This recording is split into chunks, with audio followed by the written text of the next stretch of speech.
সুপ্রভাত সবাইকে। তা বলো, সকলে এই 4 দিনের ছুটি কেমন কাটালে? আমার তো হিসেব করে করেই কেটে গেল মহারাজ। বাবা বাবা বাবা, তা খুব খরচ করে ফেলেছো বুঝি? গে আমার তো মোহর গুনে গুনেই কেটে গেল মহারাজ। তোমার তো অগুন্তি মোহর, সেক্ষেত্রে গুনতে তো হবেই। আমি মেয়ের বাড়ি গিয়েছিলাম মহারাজ। হ্যাঁ, ছুটিতে একটু না ঘুরতে গেলে হয়? আমি বাড়িতেই ছিলাম, খেয়েছিও কম, যাতে খরচ বেশি না হয় আমার সঞ্চিত ধন। হ্যাঁ, বেশি খেয়ে মোহর সব না উড়িয়ে দেওয়াই ভালো। যাই হোক, তাহলে দেখছি এই 4 দিন তোমরা সবাই খুব ভালোই কাটিয়েছো। হ্যাঁ, না মহারাজ, আমরা এই 4 দিনের ছুটি কেউ খুব ভালো করে কাটাই। মানে এই যে তুমি মেয়ের বাড়ি গিয়েছিলে, বৈদ্য এই ছুটিতে এত জিনিস কিনেছে যে হিসেব করেই কাটিয়েছে। সভাকবি বাড়িতে ছিল কিন্তু কম খেয়েছে, আর মন্ত্রী অগুন্তি মোহর গুনেছে। তাহলে সবাই তো মনের সুখে যে যার কাজ করেছে। মহারাজ, অনেক সময় মুখে শুনে যা ভাবা হয় তা ঠিক হয় না মহারাজ। আমি মেয়ের বাড়ি গিয়েছিলাম কিছু আনাজপত্র আনতে, যাতে বেশ কিছু মাস আমার বাজার করতে না হয়। কারণ এখন বাজারে জিনিসপত্রের যা আকাশ ছোঁয়া দাম মহারাজ। আমিও এই কদিনে ছুটিতে প্রচুর জিনিস কিনে তার দাম হিসেব করতে বসিনি মহারাজ। আমি হিসেব করছিলাম বেতন পেয়ে কোন খাতে কতটা খরচ কমিয়ে গোটা মাস জীবন ধারণ করতে পারবো। আমিও যাতে বেশি না খেয়ে তাড়াতাড়ি আনাজপাতি শেষ করে ফেলি, সেই জন্যই কম কম খাচ্ছিলাম। এরকমের কারণটা কি বুঝতে পারছি না তো। তোমরা তো সবাই যথেষ্ট পরিমাণে বেতন পাও, তাহলে আগে মহারাজ, অপরাধ নেবেন না। আপনার এই বেতনে এখনকার যা পরিস্থিতি, তাতে আমাদের মাস চালানো খুব দুষ্কর হয়ে যাচ্ছে। মহারাজ, আপনি বেতনের দিকটা একটু ভাবলে ভালো হয়। বেতনের দিকটা ভেবে দেখবো মানে কি বলতে চাইছো? বেতন বাড়ান মহারাজ, বেতন বাড়ান। অসম্ভব, অসম্ভব। এই তো বিগত 4 মাস আগেই বেতন বাড়িয়েছি। তোমরা সবার কাজের পাশাপাশি উপরি আয়ের ব্যবস্থা করো। উপরি আয়? মহারাজ, মাথা ঠান্ডা করুন। একটু ভাবুন মহারাজ, একটু ভাবুন। আমি তোমাদের কথা অনেক ভেবেছি, এবার তোমরাও আমার কথা একটু ভাবো। আমি বেতন বাড়াতে পারছি না, আর আজকের মতো এখানেই সভা শেষ করছি। তোমরা সবাই এসো। বেতন বাড়ানোর কথা বলতেই সবার কাজ শেষ করে দিলেন। এ আবার কেমন ব্যবহার?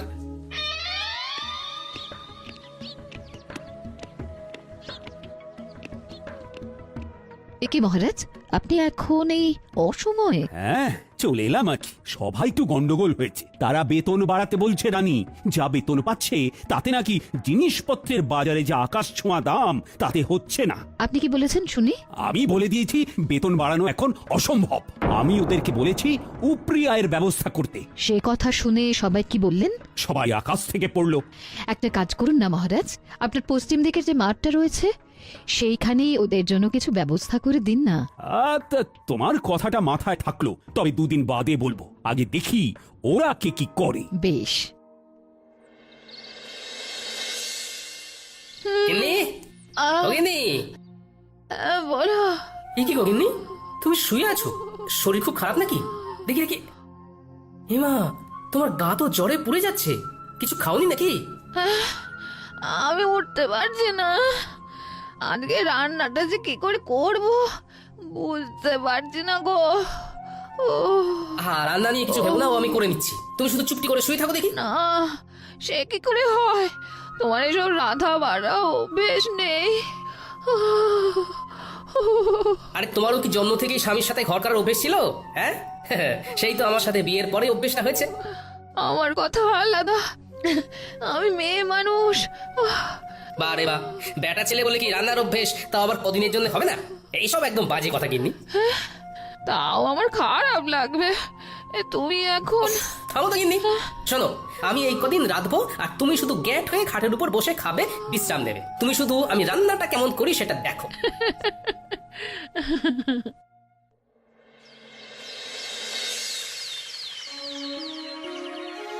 সুপ্রভাত। আশা করি সবাই ভালো আছো। কালকে যা হলো তারপর কি আর ভালো থাকা যায় মহারাজ? দেখো, আমি তোমাদেরকে যা বলার বলেই দিয়েছি। এই যাবৎকাল তোমাদের যখনই যা অসুবিধে হয়েছে আমি পাশে ছিলাম, এখনো আমি পাশে থাকবো। তাই বলে যখন তখন বেতন বাড়ানোটা সত্যি অসুবিধের। আমি তো শুধু চিকিৎসাই পারি, এর বাইরে তো কিছুই পারি না। তাই তাই কিভাবে যে উপরি আয় হবে অন্য কিছু করে সেইটাই মাথায় আসছে না। মহারাজ যদি একটু উপায় বলে দেন। ও, সেই আমাকেই উপায় বলতে হবে? আচ্ছা, দেখছি।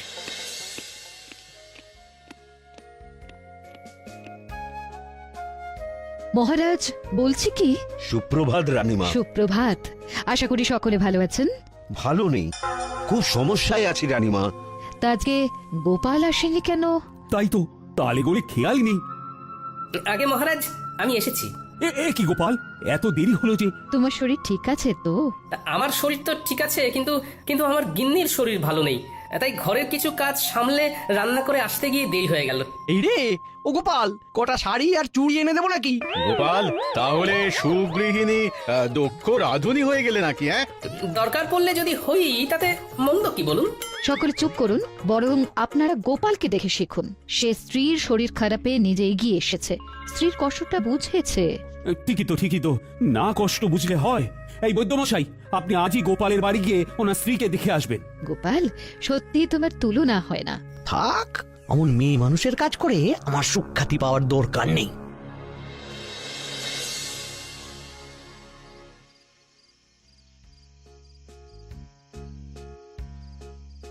কি ব্যাপার রানী, এমন উদাস ভাবে বারান্দায় দাঁড়িয়ে? ভাবছি গোপাল গিন্নির কত ভাগ্য ভালো। কেন? এই যে সে এমন এক স্বামী পেয়েছে যে তার সব দুঃখ কষ্ট বোঝে। ও, আর তোমার স্বামী বুঝি সেটা বোঝে না? না, কিছু কিছু সময় বোঝে, আবার কিছু কিছু সময় বোঝে না। আচ্ছা, বুঝেছি। তোমার মন পেতে গেলে আমায় তাহলে একদিন লুকিয়ে লুকিয়ে ঠাকুরদের সরিয়ে তোমাকে রেঁধে খাওয়াতে হবে, তাই তো? আপনি রাঁধতে পারবেন? কি জানি, তবে চেষ্টা করে দেখতে পারি। আমার মনে হয় আপনি আর আপনার সভাসদেরা, মানে গোপাল বাদে কেউ রাঁধতে পারবেন না। এত বড় অপবাদ দিও না রানী। গোপাল ছাড়াও আর বাকিদের ভিতরে কেউ না কেউ নিশ্চয়ই রাঁধতে পারে। বলছেন? আচ্ছা, একটা কাজ করলে কেমন হয়? কাজ? কি কাজ? আপনাকে ওই দিন বলছিলাম না, আপনার পশ্চিম দিকের মাঠটায় ওদের কিছু একটা উপরি আয়ের জন্য ব্যবস্থা করে দিন। হ্যাঁ, তার সাথে এর কি সম্পর্ক? শুনুন, আপনি আপনার সভাসদদের বলুন তারা ওই মাঠটায় নিজের ইচ্ছে মতো তৈরি করা খাবারের দোকান ওই বিকেল বেলার দিক থেকে রাত্রিবেলা পর্যন্ত দিতে পারেন। তাতে কি লাভ হবে? তাতে এনাদের উপরি আয়ও হবে। সবার কাজ শেষ করে তারা অনায়াসে খাবার দোকান খুলে খাবার বিক্রি করতেই পারবেন। হ্যাঁ, দারুণ বলেছে তো। আচ্ছা, তাই খাবারগুলো কি সভাসদেরই বানাতে হবে? এমন কোনো কথা আছে কি? মানে যেহেতু তুমি তখন ওই রান্নার প্রসঙ্গ তুলেছিলে, তাই জিজ্ঞাসা করছি। সেই খাবারগুলো সভাসদেরই বানাতে হবে এমন তো কোনো বাধ্যবাধকতা নেই। তারা চাইলে তাদের স্ত্রী বা বাইরের কারো সাহায্য নিতেই পারেন। তবে যারা নিজের হাতে খাবার বানিয়ে বিক্রি করবেন তাদেরকে পুরস্কার হিসেবে 2 থলি করে মোহর দেওয়া হবে। রানী, তোমার প্রস্তাবটাকে আরেকটু পরিবর্তন করে দিই। সভাসদের এমন বলি, বেশ কিছুদিন ব্যাপী পশ্চিম দিকের বড় মাঠটায় একটা ভোজন মেলার আয়োজন করতে চাই। তাই আমার ইচ্ছে, আমার সভাসদেরা এই ভোজন মেলায় হরেক রকম খাবারের পসরা নিয়ে খাবারের দোকান দিক। তার মধ্যে যে সভাসদেরা নিজের হাতে রান্না করবে তারা প্রত্যেকে পুরস্কার বাবদ 2 থলি করে মোহর পাবে, এবং যে সভাসদের খাবারের দোকানে সব থেকে বেশি বিক্রি হবে সে পুরস্কার স্বরূপ 5000টা মোহর পুরস্কার পাবে। অতীব উত্তম।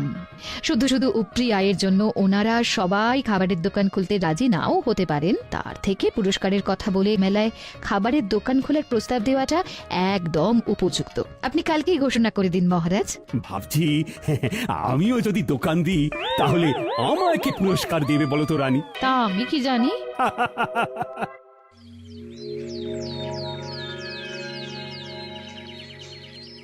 হ্যাঁ, তোমাদের সকলকে আজ একটু তাড়াতাড়ি ডাকার পিছনে আমার একটা বিশেষ উদ্দেশ্য আছে। কি উদ্দেশ্য মহারাজ? মহারাজ, আমি তোমাদের সকলের উপরি আয়ের জন্য একটা পদ ভেবেছি। বাহ বাহ বাহ! কি উপায় আপনি ভেবেছেন মহারাজ?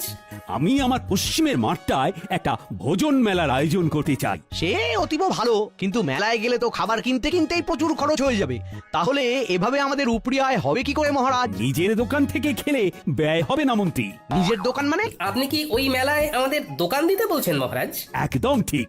আমি চাই পশ্চিমের মাঠে আয়োজিত সারা কৃষ্ণনগর ব্যাপী ভোজন মেলায় সাধারণ প্রজাদের পাশাপাশি আমার সভাসদেরাও খাবারের দোকান দিক। দোকান দিলে উপরে আয় হবে বটে, কিন্তু দাঁড়াও, আমার ঘোষণা এখনো শেষ হয়নি। আমি ঠিক করেছি আমার সভাসদদের ভিতরে যারা নিজেরা হাতে করে খাবার বানিয়ে বিক্রি করবে তারা প্রত্যেকে 2 থলি করে মোহর আমার তরফ থেকে পুরস্কার পাবে। আহা! আহা দাঁড়াও, এখনো তো কথা শেষ হয়নি। আর যে সভাসদদের দোকানে সব থেকে বেশি বিক্রি হবে সে আমার তরফ থেকে পুরস্কার বাবদ 5,000 মোহর পাবে। তার মানে খাবার বেশি বিক্রি করতে পারলে 5,000 মোহর পুরস্কার, আর নিজের হাতে খাবার বানাতে পারলে 2 থলি মোহর পুরস্কার। আবার নিজে খাবার না বানাতে পারলেও অন্য কারুর সাহায্য নিয়ে উপরি আয়ের জন্য দোকান দেওয়া যাবে, তাই তো মহারাজ? একদম, এই মেলা প্রায় মাসখানেক চলবে। তাহলে তোমরা কি ভাবছো, মানে আমার প্রস্তাবে কি রাজি হবে? আমি রাজি মহারাজ। আমি দোকান দিতে রাজি, যদি হেরেও যায় বাজি। আমিও রাজি। আমিও দোকান দেব। মহারাজ, দোকান না দিয়ে সবার দোকানের খাবার চেখে দেখার জন্য কোনো পুরস্কার নেই না? মন্ত্রী, মানে মহারাজ, আমিও সবার মতো দোকান দেব তাহলে। বেশ, তাহলে সবাই প্রস্তুত হয়ে নাও। দিন 7 পরেই শুরু হবে ভোজন মেলা। ও হ্যাঁ, মনে আছে তো সবার, কালকে আমাদের ছুটির দিন, রাজসভা বন্ধ। হ্যাঁ মহারাজ।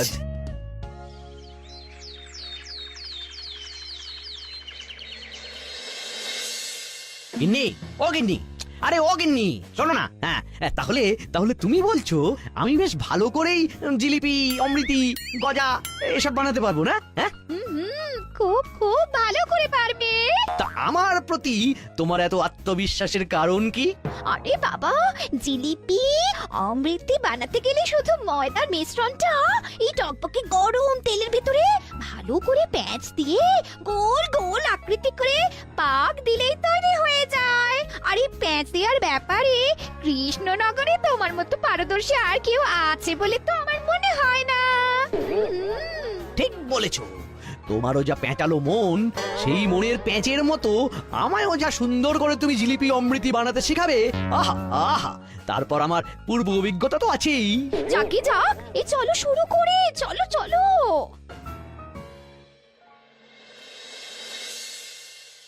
বলি, ও গোপাল, আমার দ্বারা এসব হবে না, আমি আগে কখনো রান্না করিনি। হবে না মানে? সব হবে। তুমি নিজে না একজন বিজ্ঞানী, তুমি এরকম করলে হবে? চেষ্টা করলে সব হয় বন্ধু। আগে গোল গোল লুচি বানাতে শিখতে হবে, তারপর আলুর দম। গিন্নি থেকে সব জেনে এসেছি। এর থেকে সূত্র বা কোনো যন্ত্র আবিষ্কার করা অনেক সহজ। মেলা বেলা হয়ে যাচ্ছে বন্ধু। ইস, এরকম যদি কোনো যন্ত্র থাকতো যার দ্বারা আপনা আপনি খাবার হয়ে যেত। আগে লুচি আলুর দমটা শেখো, তারপর তুমি ওরকম যন্ত্র আবিষ্কার করো, কেমন? না, মানে কোনো ইয়ে টিয়ে নয়, চুপচাপ কাজে নামো। তুমি তো জানোই আমি ছড়ার পাত্র নই।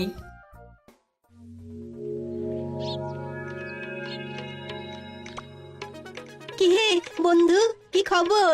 বিজ্ঞানী কি রান্না করেছে জব্বর? শিখিয়ে তো এলাম তাকে, একদম ফল পাওয়া যাবে ভোজন মেলায় হাতে নাতে। আহা, কি দারুণ ছন্দ! দেখো তো কেমন বেরোচ্ছে ঘুগনির গন্ধ। কি দারুণ গন্ধ! তা সভা কবি, তুমি কি রাঁধতে পারো? হ্যাঁ, আমি রাঁধতে পারি, তাতে নেই কোনো সংশয়। সেই জন্যেই মেলায় বিকাবো ঘুগনি ও মুড়ি মহাশয়। সাবাস বন্ধু, সাবাস। তা তুমি কি বেচবে গোপাল? ঠিক করেছো কি ঘুম থেকে উঠে সকাল সকাল? না বন্ধু, কিছু ঠিক করিনি এখনো, দেখি কি বিক্রি করি। হ্যাঁ, তাড়াতাড়ি ঠিক করে ফেলো, কারণ খুব তাড়াতাড়ি দিন যে ঘনিয়ে এলো। গোপাল, ভেবেছি চপের দোকান দেব, কিন্তু বেসন গুলতে গিয়েই তো কাল ঘাম ছুটছে। আপনার এই 2 হাতে নিজে এত পাচন গুলেছেন, আর এখন বেসন গুলতে গিয়ে নাকানি চোখানি খেলে হবে? আমার ভয় করছে গোপাল। দেখি তো, আমার সামনে আপনি গুলতে বসুন, কেমন ভয় লাগে আপনার দেখি। গোপাল, তুমি পারো বটে, একবার হাঁক দিলাম আর তুমি সাহায্য করতে চলে এলে। বৈদ্যমশাই, আমরা একই রাজ্যের লোক, তাই বিপদে ডাক শুনেও মুখ ঘুরিয়ে না শোনার ভান করে বসে থাকলে হবে?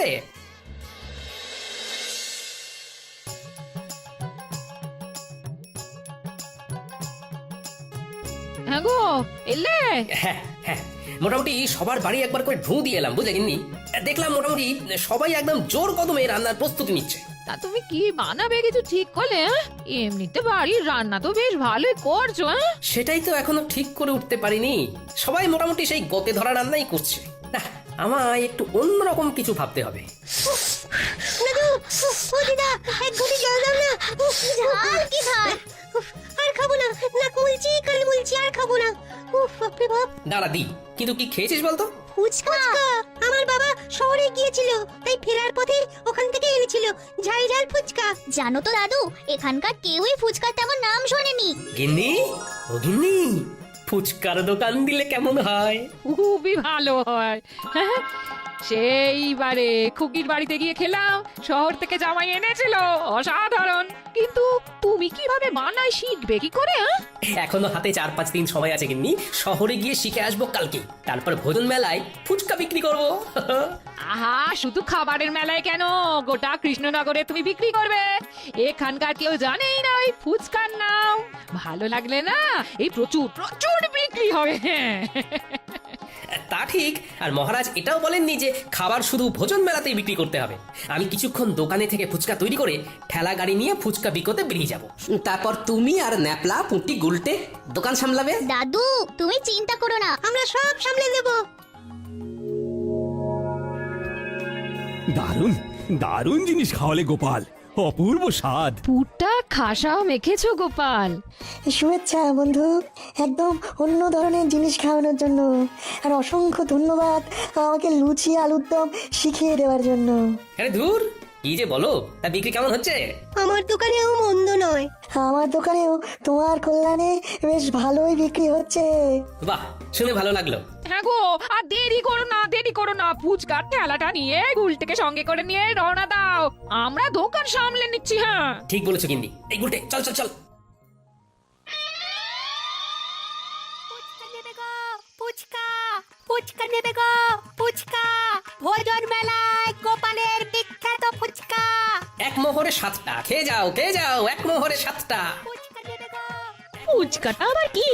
হ্যাঁ, আমি বুঝেছি ফুচকা কি। তাও আবার খাবারের মেলায় গোপালের বিখ্যাত ফুচকা। চল চল চল, খেয়ে দেখবি, চল বাকি দুটোটা। একটু ভালো খেতে আরো দিন আমায় ফুচকা দিন। দাদু মন বলছে এই এক ঠেলা গাড়ি ফুচকা না নিমেষেই শেষ হয়ে যাবে।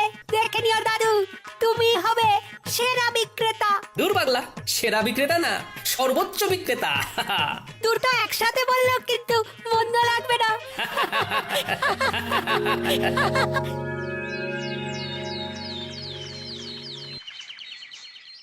গোনো গোনো খাজাঞ্চি গোনো, কার কত আয় হলো দেখি। মন্ত্রীরটা হলো 1, 2, 3, এই সর্বমোট 300 মোহর। তবে মন্ত্রী মশাই নিজেই সব বানিয়েছেন। বেশ বেশ, পরের জন। পরের জন হলেন বিজ্ঞানী বাবু, তার মোহর 1, 2, 3, সর্বমোট 900 মোহর। ইনিও নিজের হাতেই খাবার বানিয়েছেন। এই বিজ্ঞানী আমার থেকেও বেশি আয় করেছে, এ কি কপাল। হ্যাঁ, এরপর সভাকবি, ওনার মোহরের সংখ্যা হলো 1, 2, 3, সব মিলিয়ে 850 মহারাজ। ইনিও নিজের হাতে খাবার তৈরি করেছেন। বাহ বাহ বাহ, চমৎকার। তারপর এরপর বৈদ্য মশাই, ওনার মোহর হলো 1, 2, 3, 600 মোহর মহারাজ। ইনিও নিজেই চপ বানিয়েছেন। এরপর গোপাল, মোহর হলো 1, 2, 3, 7,000 মোহর মহারাজ। ওরে বাবা! সাবাস গোপাল, সাবাস, তুমি বিজেতা। এই এই এই এই ফলাফল মানি না, কারণ গোপাল শুধু ভোজন মেলায় নয়, সারা গ্রাম সারা রাজ্য ফুচকা বিক্রি করেছে। মন্ত্রী মশাই, মহারাজ শুধু বলেছিলেন ভোজন মেলায় খাবারের দোকান দিতে। উনি এর পাশাপাশি এরকম কিছু বলেননি যে সেই খাবার কেবলমাত্র ওই মেলা ছাড়া মেলার বাইরে কোনোভাবেই বিক্রি করা যাবে না। তাই আমি আমার ফুচকার বিক্রি বাড়ানোর জন্য মেলা ছাড়াও মেলার বাইরে এই রাজ্যের অন্যান্য গ্রামেও বিক্রি করেছি। সুতরাং আমি জানি আমি কোনো অন্যায় বা অসততার কাজ করিনি। আমি গোপালের এই যুক্তিকে খণ্ডাতে পারবো না, কারণ গোপাল একদম অকাট্য যুক্তি দিয়েছে। ধন্যবাদ ধন্যবাদ গোপাল, তুমি আরেকবার আমাদের চোখ খুলে দেখিয়ে দিয়েছো যে কিভাবে সততার সাথে পরিশ্রম করে নিজের আয় বাড়ানো যায়, কিভাবে বুদ্ধি খাটিয়ে কোনো নতুন জিনিসকে সবার সামনে তুলে ধরা যায়। সেই জন্যই তো গোপাল আমাদের সবার থেকে আলাদা। নাও আনো এবার পুরস্কারটা, তার সাথে সবাই মিলে বলো গোপাল আমাদের সেরা, তাই ধন্য হয়েছি মোরা। গোপাল আমাদের সেরা, তাই ধন্য হয়েছি মোরা।